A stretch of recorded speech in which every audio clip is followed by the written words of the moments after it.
Canberra has always been a public servant town, but imagine moving out here when it was no more than a remote settlement, there wasn't enough housing so you had to live in a hostel, and being openly gay could cost you your career. This was life in Canberra between the 1920s and the 1950s, where the closet door was firmly held shut and our love was kept secret. This is part one of a multi-part series exploring the queer history of the nation's capital, from closeted public servants in the 50s and 60s to intersex law reforms in the 2020s. So please join me as we explore Canberra's queer past in living in the GAYCT.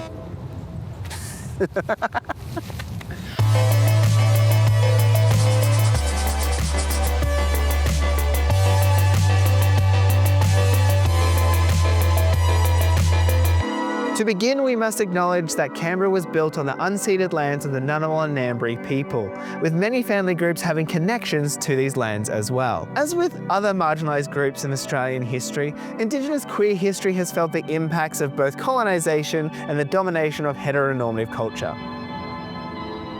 Though our stories haven't always been recorded or shared, the LGBTIQ+ community has always existed and will continue to do so.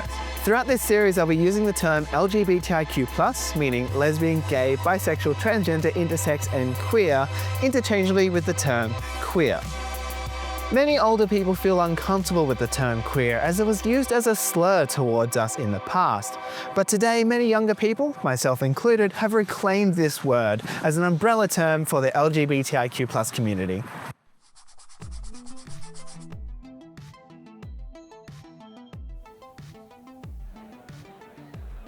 Canberra was founded in 1913 as a compromise between Sydney and Melbourne. Before that, it was farmland divided by the Molonglo River.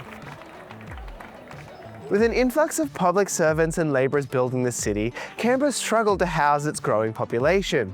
As a stopgap, they built hostels throughout the city. One hostel that still stands is Hostel Number 3, which later became known as Gorman House. Gorman House was built in 1923 and was home to young, low-income workers. Both men and women could board here, but as the female population grew, it became a women's only hostel between 1927 and 1949. Whilst the earliest reported stories date back to the 1950s, we know lesbians just didn't pop into existence then, unlike bisexuals who appeared in the 1990s. With enough room for 124 women, there was bound to be some form of sapphic romance going on. And you could say the same about male-only hostels as well. But homosexuality between men was still illegal in the early decades of the city, so if any men wanted to hook up with each other, they had to be discreet.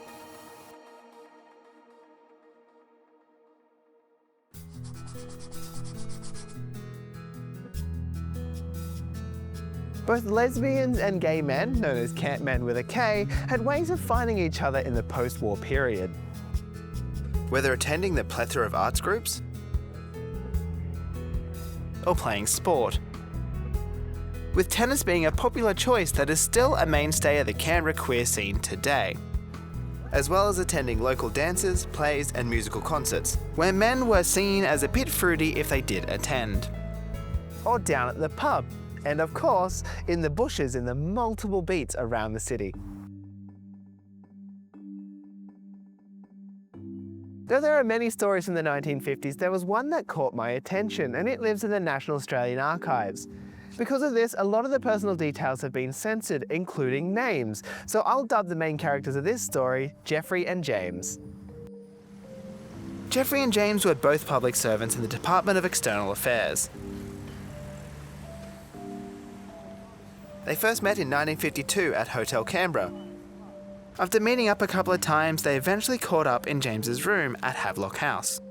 Jeffrey shared his collection of muscle magazines full of oiled-up men wearing loincloths during his visit, even suggesting that James should pose for Jeffrey, just like these muscle men. James said yes, but jokingly said he should be paid for the shoot, so 30 shillings was agreed upon. The next weekend, they met on a secluded bank of the Molonglo River near the powerhouse weir. James derobed and Jeffrey snapped away. This was before the lake was built, so it was a safe place for men to hook up with each other. Secluded places like this are known as beats, with many still active around the city today. Shortly after this rendezvous, Jeffrey was posted overseas at an embassy. James would regularly write to Jeffrey to inform him of his liaisons at local beats and also of his big gay parties that he would host in Sydney in King's Cross. He even wrote of the excitement at the Queen visiting, although his excitement was mainly because of the dozens of sailors that came to town, some of whom were keen to play with the locals.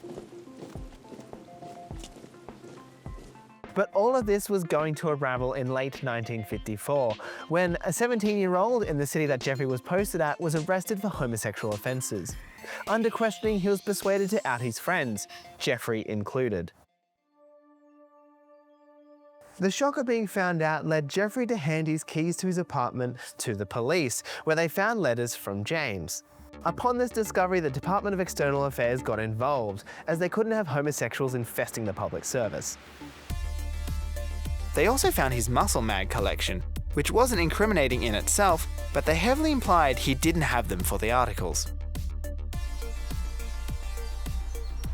Back in Canberra, James was under suspicion too, but he kept his cool, as Jeffrey forewarned him in a Christmas card. When he was interviewed by the Commonwealth Investigation Service, he denied anything sexual between him and Jeffrey, and any nudes found in his apartment were just him mucking around with the boys back in Adelaide. In the end, Jeffrey was sent back to Australia and fired, while James resigned, promising to get psychiatric help back in Adelaide. With the homosexual threat purged, the investigation stopped. With the threat of criminal charges and sacking ever present in this era, both lesbians and camp men still found community and connection. But with the new decade came new opportunities.